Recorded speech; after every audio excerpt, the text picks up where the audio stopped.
Hey guys, welcome back to the channel. It's Denise Salcedo here, and I am super stoked to be bringing to you another interview. And this time, ladies and gentlemen, please welcome Impact Wrestling's very own dashing Chris Bay. Hey, Chris. It's me. I'm here. You finally made it. I'd like to thank my mom, first of all, the Academy. Then we'll go to Denise. Exactly. I should do like a plaque, like a screenshot and send you a plaque over. There you go. It'll go right on my wall. Exactly. And I'm super excited that you're using your MacBook Air for this interview. We're starting it off. I'm getting it going. Yeah. This is the first one. I was just turning my camera on for you for the first time. So this is just all new to me. Yeah, and it's a really good system, really good camera, so you'll have a great time using it and whatnot. So, Chris, man, I cannot – okay, so we met at Suburban Fight, right? And, one second I get to know you, and then the next, your career has just skyrocketed, and you're everywhere. And I'm thinking, oh, man, he's really killing it. I guess so. I guess I'm doing all right. I mean, I think, and not to be the guy to correct you, but I think we met first at Hollywood many years ago. Did we really? You were at Hollywood, yes? Yeah, I was at Hollywood. Around the time when I first started coming around trying to get spots there, you were just leaving. So that was the same time, yeah. That's so crazy. Yeah, I do remember briefly meeting you there, but we never really had any conversations, but we actually started having conversations with Suburban Fight and other stuff. Oh, then you know what? Then it was meant to be, because it's just funny because you meet people in one company, and that was when I was starting to work with more people. So I was starting to meet more people different places. So it's kind of cool that I was exiting and you were entering, and then we ended up coming back, and then meeting of all places at re-meeting at Suburban Fight. Yeah, it's the best. It's the best way that it always happens. I love wrestling for that reason. We just can meet people and then all go different parts of the world when quarantine isn't happening. We can all go different parts of the world and then just meet each other again on the opposite side and then do it all over again. Sweet. Exactly. And speaking of quarantine, how are you doing? How are you spending your time? So we're not as strict as a lot of places are. Where are you based? In Las Vegas. Oh, okay, that's right. I don't know why I always forget that you're based in Las Vegas. For a second, I thought you were in LA. Yeah. So I do a lot of my work in LA, so that's where that all comes from. But I'm based out of Las Vegas. It's not as strict here, so we still have a lot of freedom to go places. I still don't want to go places because I'm trying to practice this social distancing and quarantine as best as possible. But for my own sanity, I have been getting out doing hikes more often.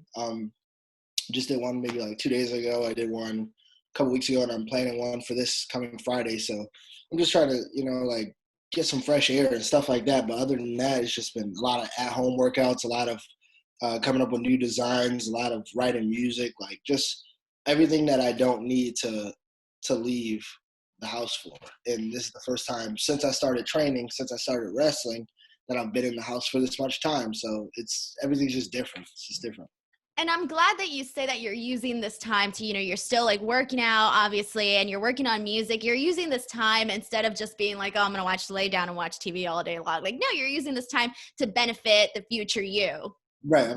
We got to. I think the interesting part about this whole thing, as far as the performer's aspect will go and a creator's aspect will go, when this is all said and done and the world hopefully can get back to something we can call close to normal, a lot of people's creativity who will really shine through this. The same as people's performances with wrestling without an audience stand over other performances, because now people get to test that other level of creativity and open up that other box and show people what else they can do. So this is a time for creative people to really come out and just flourish out of this, because it's hard to just I don't know how it's going to be for a lot of people who don't do much and then they're just going to bounce back.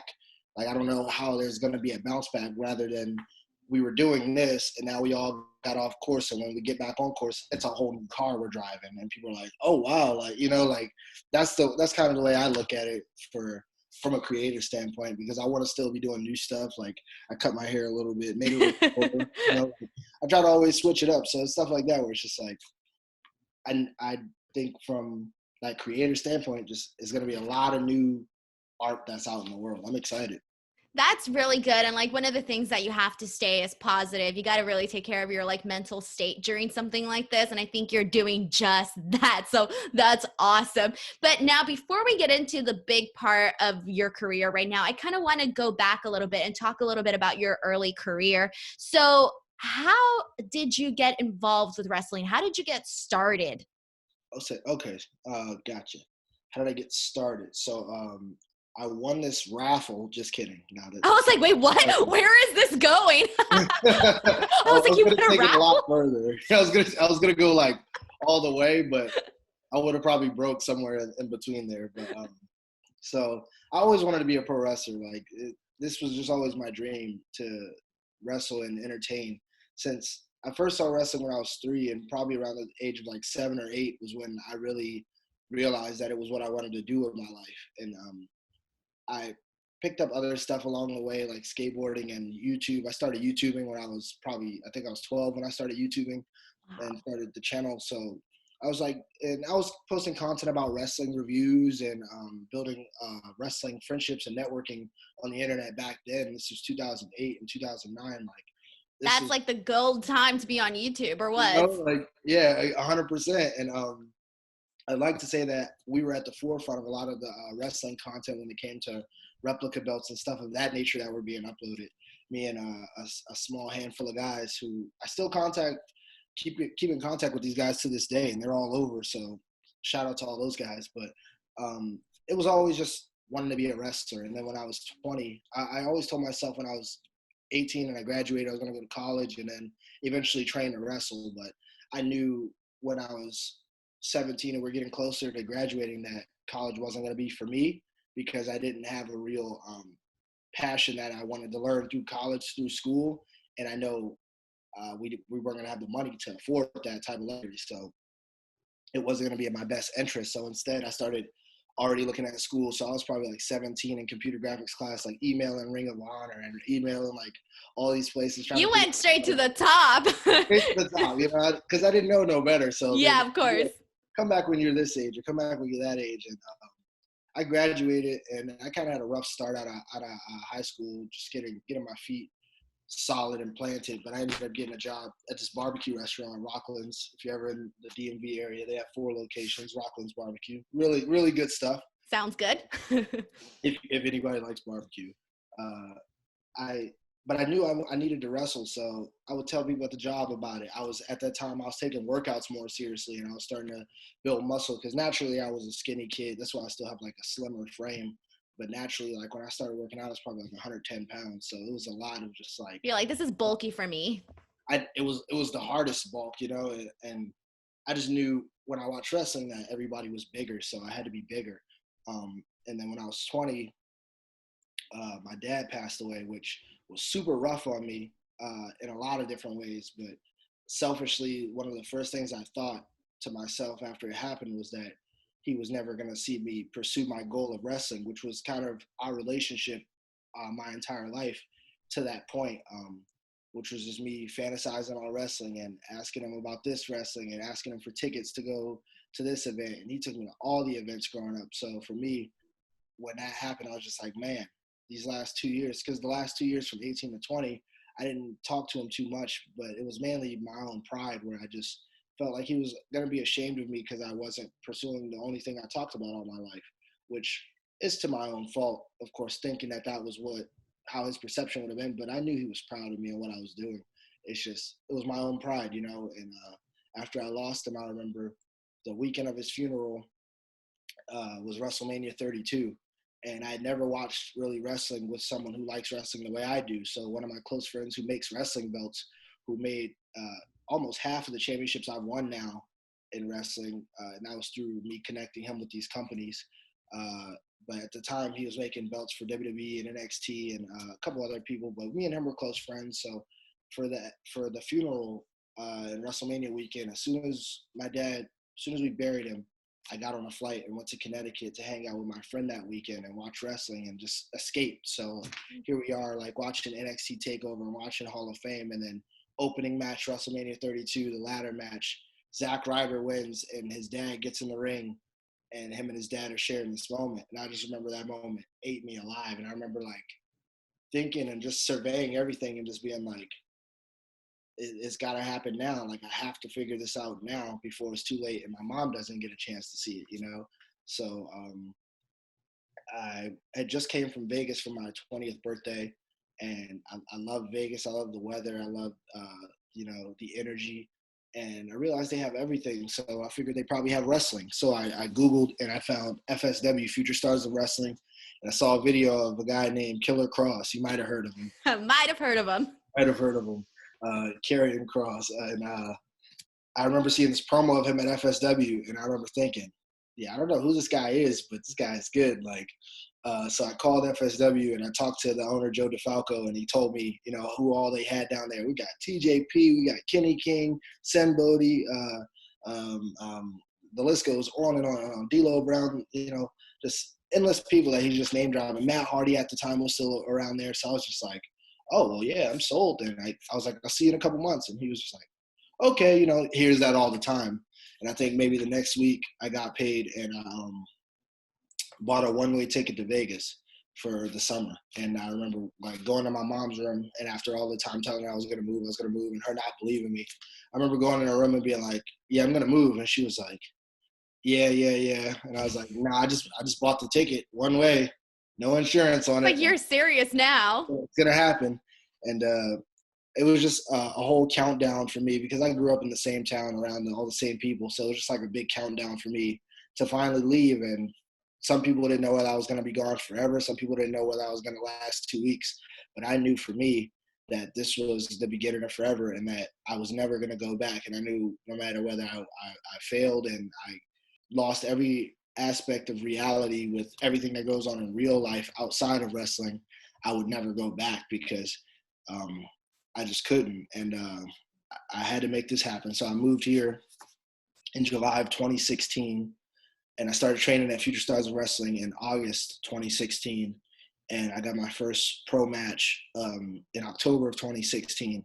And then shortly, it just kind of like kept speedballing after that. And a couple months later, I was like driving out to Arizona to go to Championship Wrestling from Arizona, and then driving out to Port Hueneme for Hollywood. And the rest was just history, as they say. Here we are 3.5 years later, and talking to you about the journey. But that was kind of like how it all happened, how my mind state from as a fan to when I knew I wanted to do it to when I was procrastinating on doing it, because I was procrastinating that 18 to 20 gap because everybody was telling me I couldn't do it. You know, people were telling me, oh, you'll never, you know, work for WWE. Oh, guy your size, you're going to have this much trouble. Oh, it'll probably take you a year before you get your first match. A guy I knew at the time personally called me 2 weeks before I moved and told me, like, yeah, I just tried wrestling a couple months ago. It was harder than I thought. Like, I ended up breaking a rib. Like, I don't know. I just want to put you on alert. It's pretty difficult. And I remember, like, hearing this call and halfway being insulted, like, okay, I get it that it was tough for you, but do you really think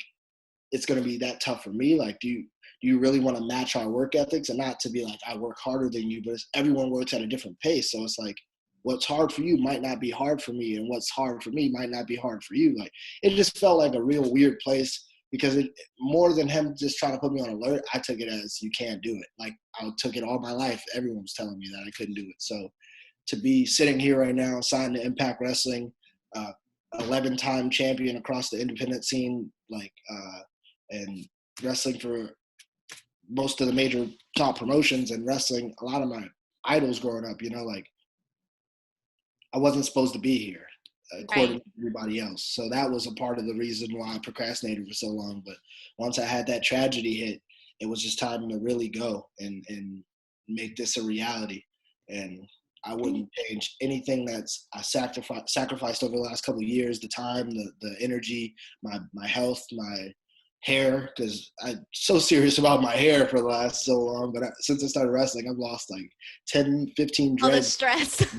Pulled out and stress and all that stuff. So, you know, like all the stuff I sacrificed, I wouldn't change for anything because I love this business. I love my life. I love where I'm at, you know. And here's the thing, like you mentioned, this thing that happened with your dad. And obviously, first of all, I want to start off by saying that I'm sorry about that. But I've heard that people say that when your back is against the wall, whether it be like a financial thing or in your case, someone's lost someone important in your life, that ends up being like a fuel for that person to just like go above and beyond. And it's funny because I was going to ask you later on, like compared to lots of other guys, your career has moved a lot faster. And I was curious as to what that why that reason was. Like, why is that? And hearing you talk about, your inspiration, it seems like that was part of the reason that you kind of just kept going and kept going. Yeah, 100%. It's more than just wrestling to me, and it's more than just my career. It's my life. I've been doing this as a professional for 3.5 years, but I've been doing this for 24 years in my life, and I'm 24 at this point. This has just always been who I am. When I was a kid, I was racing home from school to make YouTube content about this. When I was, later in my teenage years, I was working on people's belts professionally, doing modifications for people's replica belts. Like I was always Associated. In the world. Yeah, exactly. I was always associated in this world. And when it comes to the rate, is just, I had to go tunnel vision. Like I stopped playing video games. I stopped doing a lot of other stuff. If it wasn't the gym or wrestling, I kind of stopped doing it. Like I stopped skateboarding early in life. I stopped watching a lot of movies. I stopped watching TV. I got rid of my TVs. I haven't had a TV in years, because I just didn't want to do anything that wasn't wrestling. My days when I first moved to Vegas were consumed with, especially because my sleeping pattern was all messed up. It was consumed of me waking up at probably, let's say, 1 p.m., going to training at FSW from 4 p.m. to 8 p.m., and then coming home from training, watching Raw from 8 to 11, and then from about maybe 1 to 3 or 4 a.m. be in the gym, and then from 5 to 7 a.m. be back at the house just doing nothing, like messing with my cat, just hanging out, like insomnia, and then from like 9 a.m. to 1 p.m. sleeping, and then doing it all again for just months and months and months and months and months. But it was just like straight this. And tunnel vision. Yeah. That's incredible because, it's funny because, you really want something and you don't really realize. Everybody thinks, oh, I really want this. This is what I really want. But unless you start comparing these stories and you start seeing how people react to the things they want, that's what shows. And I think that we've definitely been seeing that in your work ethic and the reason why your career was essentially fast-tracked at this point. So, you did mention that a lot of people were telling you, oh, you can't do it, you're too small, you can't do it, you're too small. But was there ever anyone at the start of your career that basically gave you some advice that actually helped you and made you start seeing things differently, maybe rewired your brain a little bit? Honestly, I have heard so many great things. Two people that come to mind specifically when I think of early advice I was given that really just helped my thinking process was the very first advice I was given, which the guy is the mayor of Knoxville, Tennessee, which would be, of course, Kane. Yeah, he was one of the first person I ever spoke to in this business. He was we had a mutual friend in common from a guy who would come into the restaurant I worked at, and I never knew the guy was a wrestling fan. He was a regular, came in almost every day, and I've been working there for 2 years. And one day he takes off his shirt or his jacket, and he has I'm a Jim Cornette guy shirt on. So immediately I'm like, you don't own that shirt unless you know something. Yeah, it's not even like a basic wrestling t-shirt either. Right, like if it's like Macho Man or Hogan, like, okay, whatever. Like even Cena, okay, whatever. But you talk about Jim Cornette, like, all right, this is different. So I remember we struck up a conversation about wrestling, and from there till I ended up moving, and even till now we still communicate. And but I remember he was telling me that he knew Kane, and one of my last days on the job, the restaurant was super empty, and I was just sweeping and mopping, and he's sitting there on the phone, and he like kind of gives me the Iggy, and shows me the caller ID, and I see like Glenn Jacobs, and I'm just like, okay. You're like, this is happening. Right. He's like, hey, Glenn, can you talk to my friend and give him some advice? And I was like, well, this is cool. And what he said to me was basically just one of the easiest things that I've ever heard that I've applied just to my daily life, and it's taught me a lot about basic respect and just not crossing over those lines and keeping kind of a neutral ground. But he was just saying to me to give everyone the respect to listen, to advice and critiques and stuff, but you don't have to take everything. You don't have to please everyone. You just apply to you what applies to you.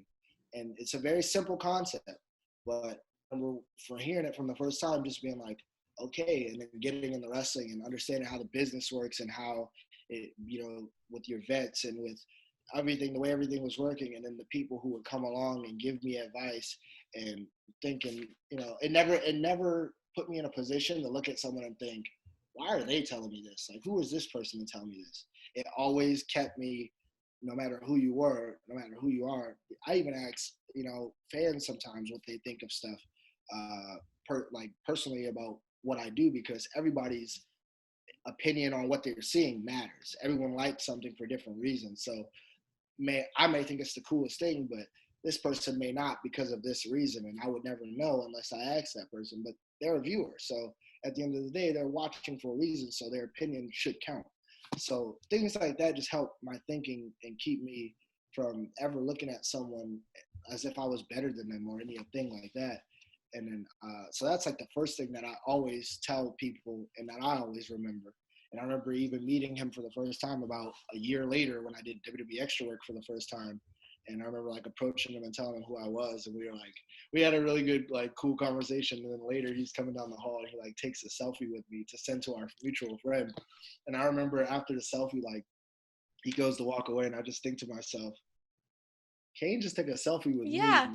I remember I think I was 4 or 5. I went to the beach with my mom and dad, and I remember I had a backpack that was shaped like Kane, the whole body. And I was just. Did you tell him about that, or you kept it to yourself?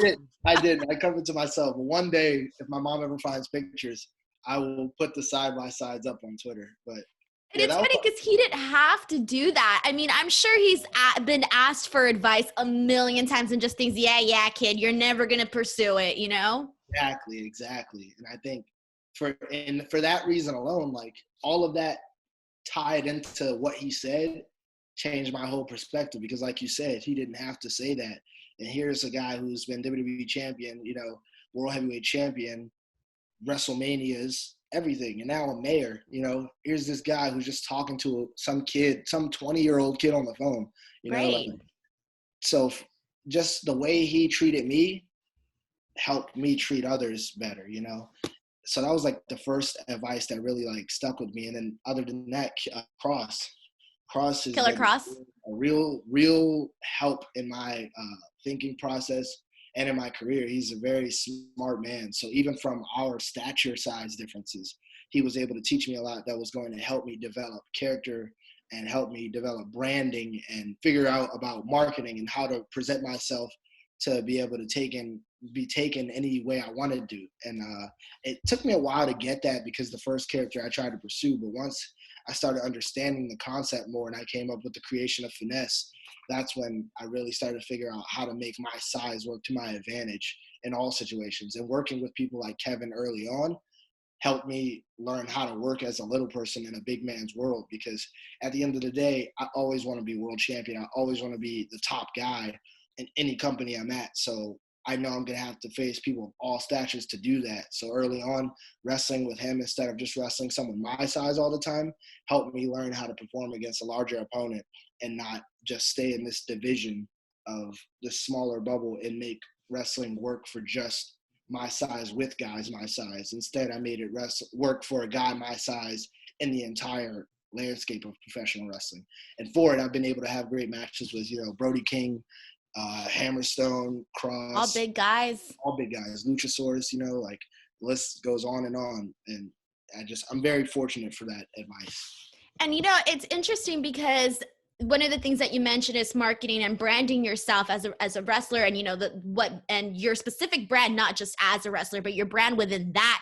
And it's interesting because that's one of the things that I feel is lacking for a lot of the guys that are starting out in this business. I think to myself, because I come from a different standpoint where I think like, why isn't this person marketing themselves? Like, it's so important.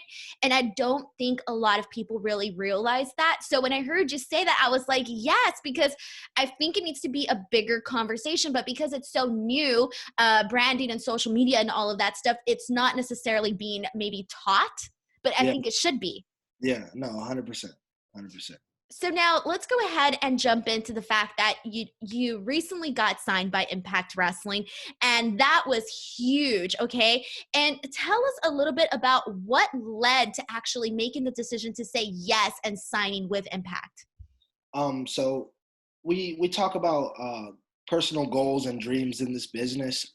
Everybody, and this is something I had to learn when I got into wrestling and learn to love and accept as well, because once again, I didn't have a lot of friends growing up in the world of wrestling other than my online friends. So a lot of times, you know, how you can have a favorite wrestler and I can have a favorite wrestler and I can hate your favorite wrestler and you can hate my favorite wrestler. But the greatest part about it is we both love wrestling and we Right. both have our opinions, you know.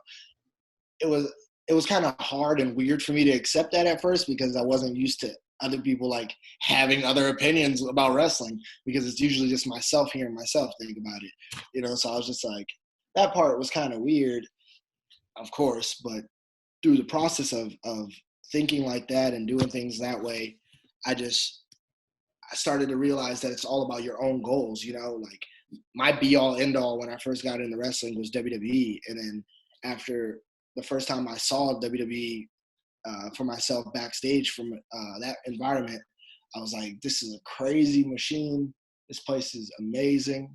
Like, this place has everything, but I don't know if I could work here. And it was like one of those realizations where for the first time I saw that there's more outside of there, because I had never really heard of the independents. I knew what Ring of Honor was.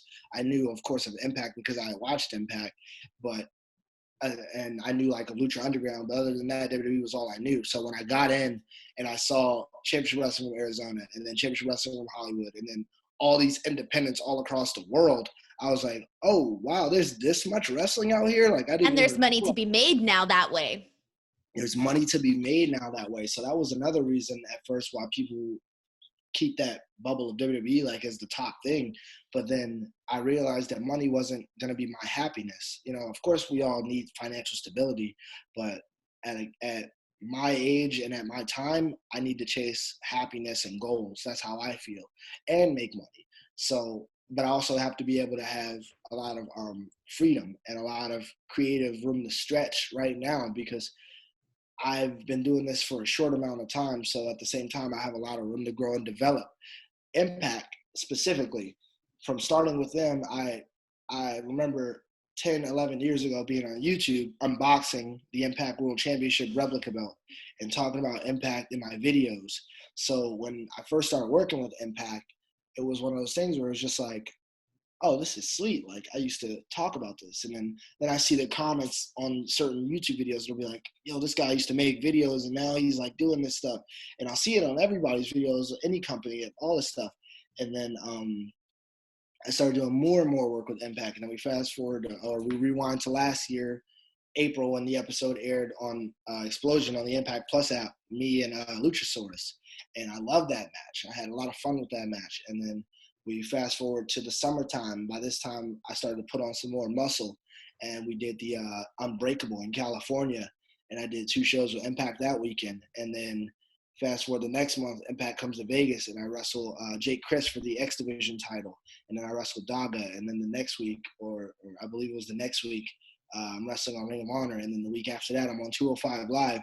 It was just like boom, boom, boom, boom, boom. Like, everything was getting checked off the goal list. And then 205 Live happened, and it was like everything everyone just said I would never do, we just did it. Like, it was the greatest relief ever. But then it was like, okay, what's next? I'm always very focused on what's next, because if I just think about the cool things I did in the past, I'll just be remembered for what was in the past and forgotten sooner than for longer than people are thinking about me. I need to always Exactly. know about the next goal. So for me, every year I set these goals. The goals of 2019 was to get signed. That was the simple goal. I was walking around 2018 calling it 2018. Scorpio Sky one day at the end of the year goes, well, 2018's almost over. What are you going to do next year? I said, shit, I don't know, get signed. I don't know. Yeah, you're like, I'll figure it out. And Scorpio Sky is one of those guys that's been in the industry for a really long time. And, it took him a while to get his moment as well. So, like, he knows what he's talking about.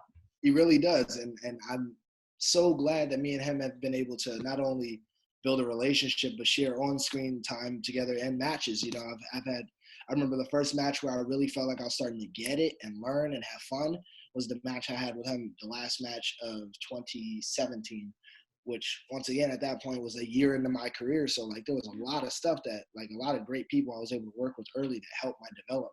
But back to the decision with Impact, it was just with all these things that were going on, I had to now sit down and go, okay, well, where do I want to go?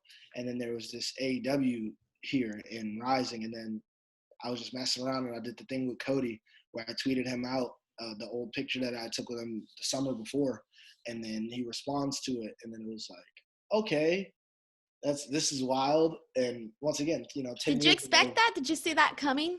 Not at all, but I would be also lying if I said I that wasn't the plan. Like anything I put out there into the universe, that's the plan. So when I put the picture up with him, I expected him to see it. I didn't expect a response, and I didn't expect the things that came after that, because I didn't expect him to then later that night while I'm in the gym follow me on Twitter, and then like every now and then go back and forth with me on Twitter. But while all that was happening to the public eye and they're seeing me talk with Cody, I never talked with anybody at AEW about it. So you never had any actual formal conversations about possibly being added to the roster? Nope. But while all that was happening on Twitter, me and Impact were having the conversation. They were already talking about how they wanted to bring me on. So now we're discussing, And that was interesting because obviously when you got signed with Impact, you saw the press for that. But then that same day, Cody mentioned on a phone call that you were one of the guys that he was interested in. And so it kind of seems like there was a big disconnection, and you would think, okay, if this is the guy who he wants, like, is there formal conversations happening? So it seems, how did you feel? Like you're celebrating one thing and then you're seeing another thing. Like, what was your reaction to that? It was bittersweet. And then as always, when things like that happen, you almost want to second guess your decision. But I've learned to always just follow and trust my gut. So I remember that morning I'd signed the deal with Impact, for being honest. I had signed it 2 months before this. So 2 months before the announcement, I was already signed.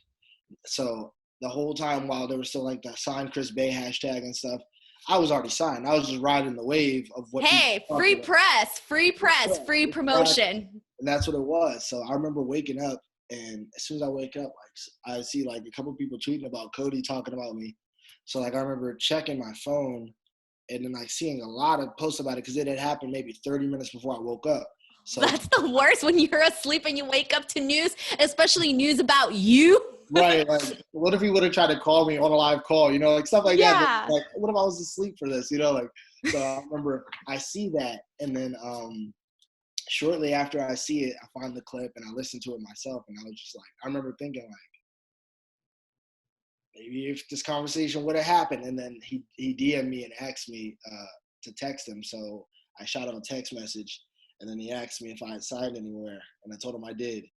And he just congratulated me and told me we'd see each other down the line, which that's how it goes. And right after that, I told him that, and then maybe a couple hours later, the news dropped or whatever, and I was just like, oh, on today too. Today's happened to be where the day actually like the news drops. And so the internet took it and spun their narrative on it about, me signing with Impact right under AEW's nose and all sort of stuff. But when the reality was, Impact talk to me first. They gave me all the opportunities throughout the last year and a half, and I have to bring my story full circle. I love the Impact roster. I think Impact needs more people to see our program, and I think I can help that right now, because there's a lot of people who want to see me, and the only way for them to see me right now is Tuesday nights on Access. I had a scenario that fit the perfect mold of this story, because I was at an autograph merch signing, and maybe 2 weeks after this announced that I signed, and I remember someone asking me, why'd you sign with Impact? I watch AEW and WWE. Now I have to like go watch Impact. And I was like, that's exactly why. I was like, There you because go. if I would have went to either of those other companies, I added 0 viewership. You're already watching their program. I was like, now you got to come over here, add viewership to our program to see me. And that's what it was for me. It was a mixture of that. It was the way I'm treated at Impact and the relationship I have with everyone. And it's the story that has never been told before. You tell me when you've seen a kid from YouTube with the world title on his shoulder, replica belt at age 13, standing side by side with the kid holding the real world title. That's the story I'm looking right now to build, because it hasn't been done. And once again, this whole thing about the whole story was creating our own goals. And my goal went from WWE to, okay, I'm going to wrestle for Ring of Honor, Impact, and WWE in the same month. Okay, I'm going to bring this story from 12-year-old me to current modern day 24, 25, whatever age I'm at when this accomplishes age me, and bring that full story. I'm going to help bring these viewership over here. All these things I need to do now are like where my goals lie now. And if I would have went to AEW right now, I don't think I would be wrestling as much on the indies. Of course we got COVID right now, so nothing's happening. Right.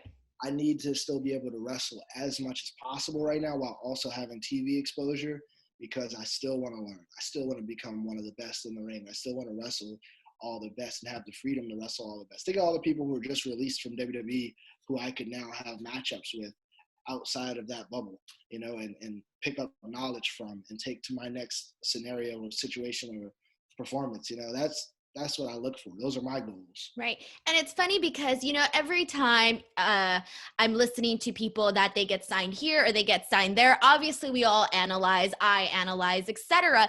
And here's the thing, though, is that I think that a lot of people in your shoes would have been like, oh, yeah, like AEW may be like the prettier option, the more popular option, because this is what they have all the hype right now.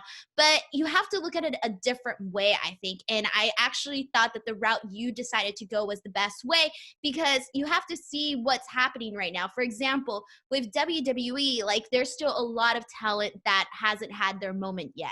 They're still waiting for their moment to be had. Same with AEW. They still have a lot of talent that hasn't had a proper TV time. They haven't had any of that.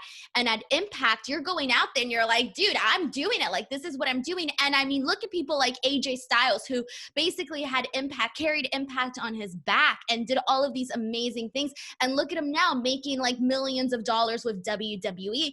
And so I see it more as like, yeah, WWE was your dream. It can still be your dream or whatever. It can still be something you can do down the line. But hey, why not go into a company like that with a bigger name? Somebody that's more well-known. 100%. So like that's why I thought like, no, like Chris Bay made the right decision here. Yeah. It's a sentimental name too. I don't want to lose the name right now. I don't know how well the name would be able to stay with WWE right now. And I forgot to mention earlier, but my last name, Bay, is my dad's last name. It's a real last name. So for me, that right now, spreading that and the merch behind that, and that's where the goals are at right now. It means something to you. Yes, it has to be built. So it has to be built to a degree that when the time comes that I do go over there or should need to go anywhere in the world, I can go there as that.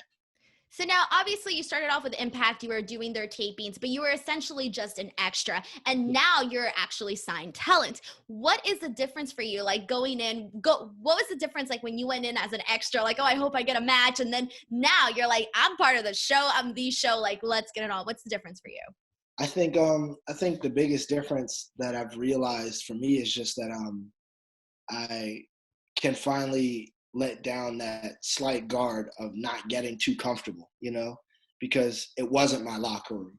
As much as I had relationships with all the guys and, respect from the guys and some of the veterans, it wasn't my locker room. I was a part of them, and I was fortunate to be there for those scenarios, but I wasn't on the team. But now that I'm on the team, I'm a team player, and I feel like I'm a strong team player, and I'm an asset to our team, as we all are, as we all should feel. Now I can take those cuffs off, and I can get more comfortable. Now I'm not so worried about, I don't come into scenarios thinking, oh man, like I hope I get this match, and if I do have this match, like I hope I'm able to do this much, or like whatever the situation is. Now it's my match, it's my stories. The stories are built behind me, and it's up to me to convey these things. And it's just cool to be a part of the team in that aspect and to be in the storyline instead of just a filler position to it. Now to be actually the storyline and be in the storyline, because that's all I've been looking for a long time. I've done a cool amount of wrestling and I want to do more wrestling, but I'm ready to show people my character work. I'm ready to cut these promos. I'm ready to have that type of energy and be presented as a character instead of just a wrestler.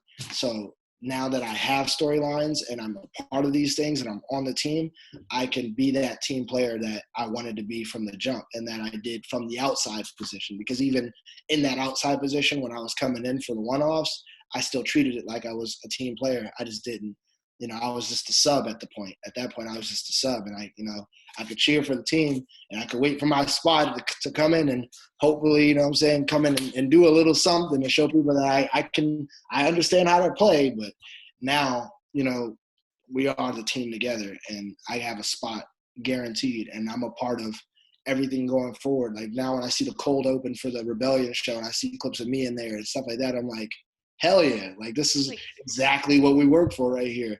And it's something that I want to surprise me, but it doesn't surprise me because it's what I'm working for, So I'm just like, okay, cool. We're making progress.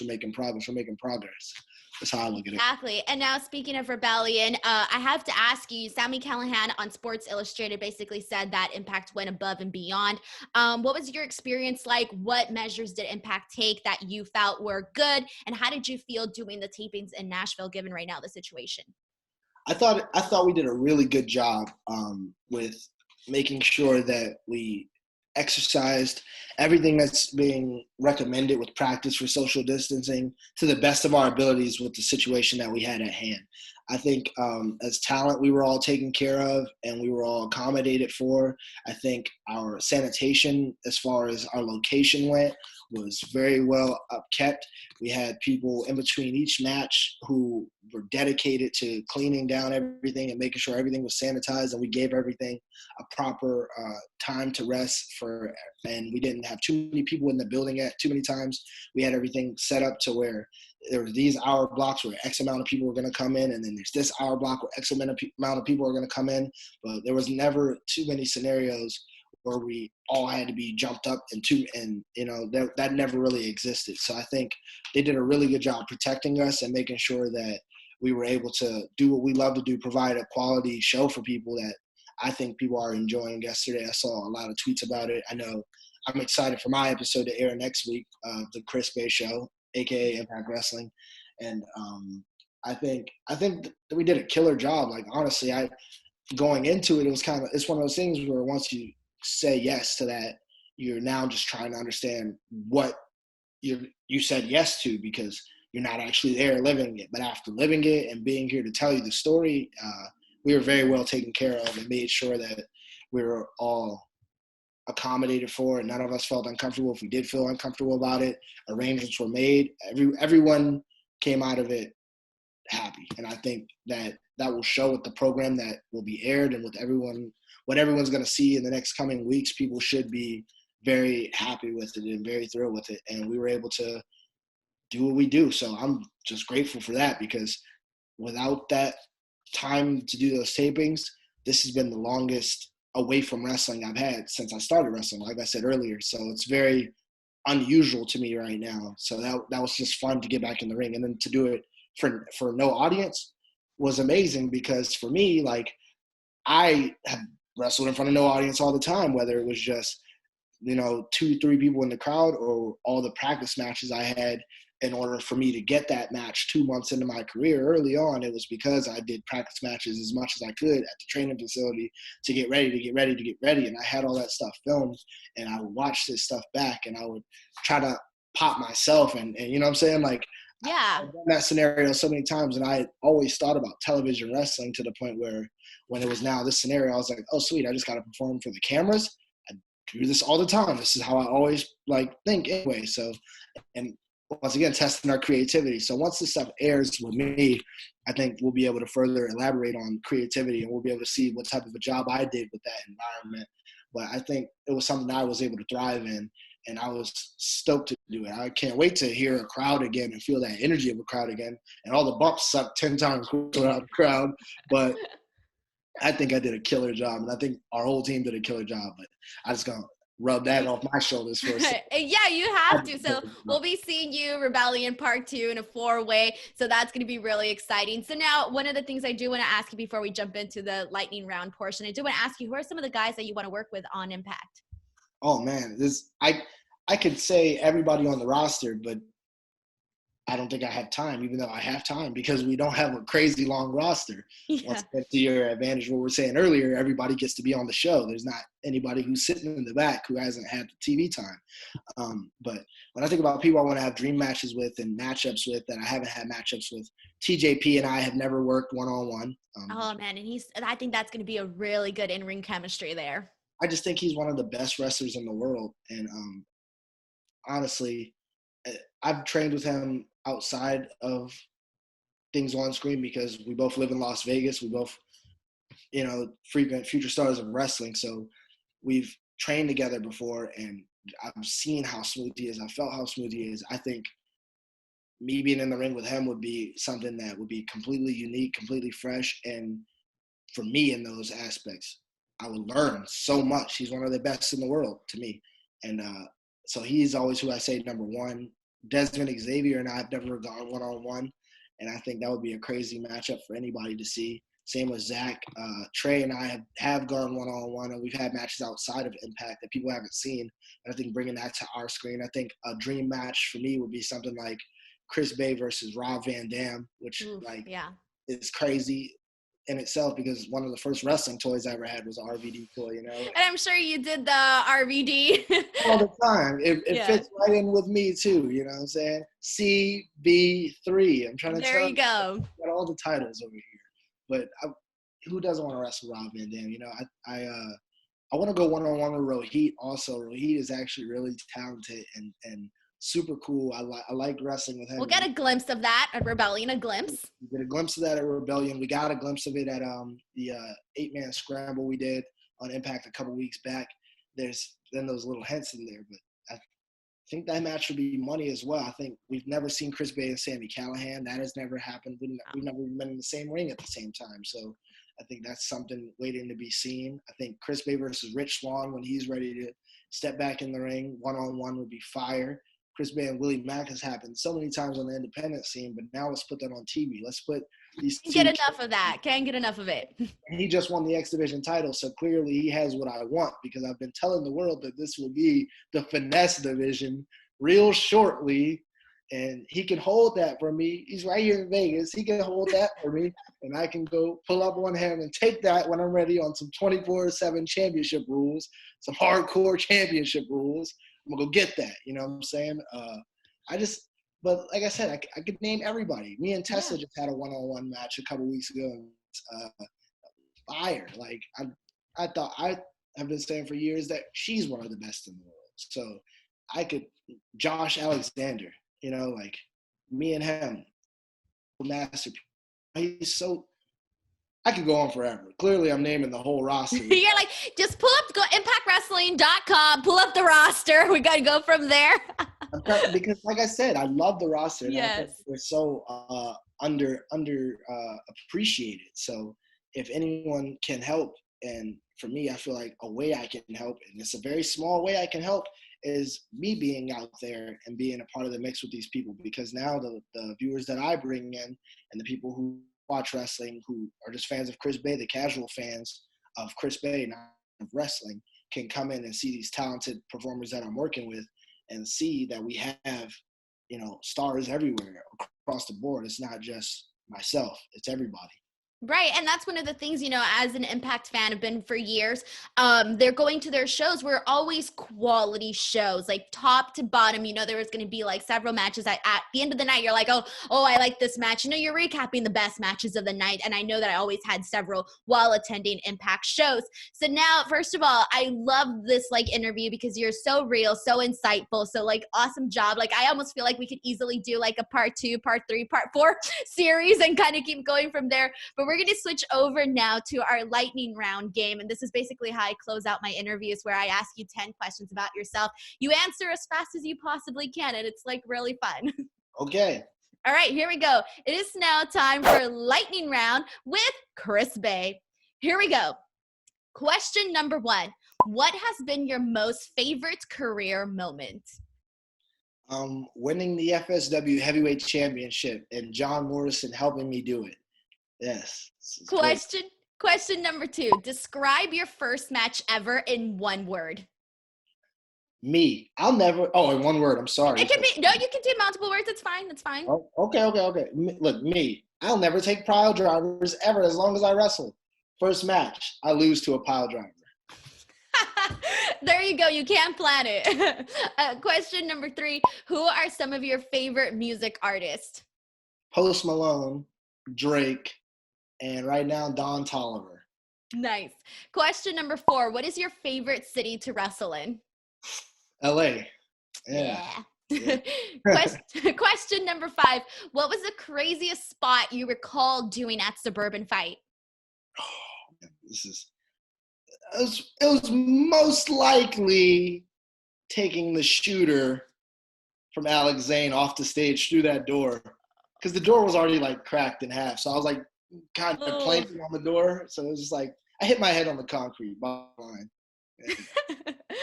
Question number 6. What's the best way to spend a day off? Eating ice cream, pizza, chips. Question number 7. While traveling to pass time, what's the best form of entertainment for yourself?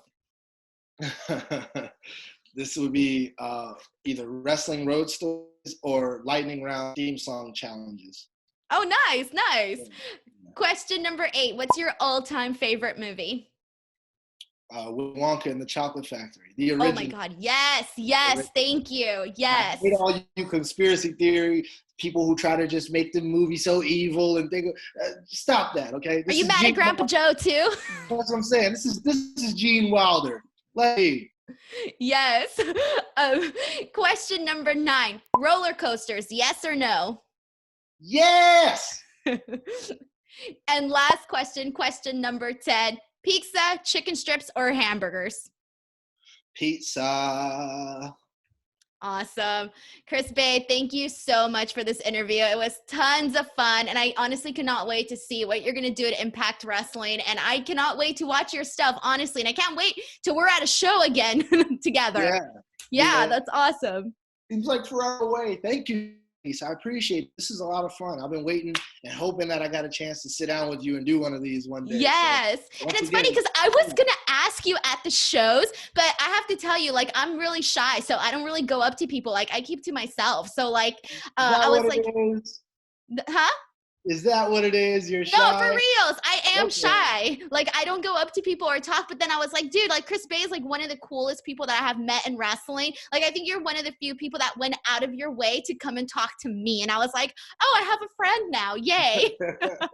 Thank you. I appreciate it. You've always been cool. I always liked your energy. So thank you. I just return that energy back. Thank you. And before we go, let the people know where they can find you on social media and stuff. So, people of the world, you can find me, Chris, B-E-Y, at Chris Bay on Twitter and Instagram. That's Chris Bay. That's B-E-Y, not B-E.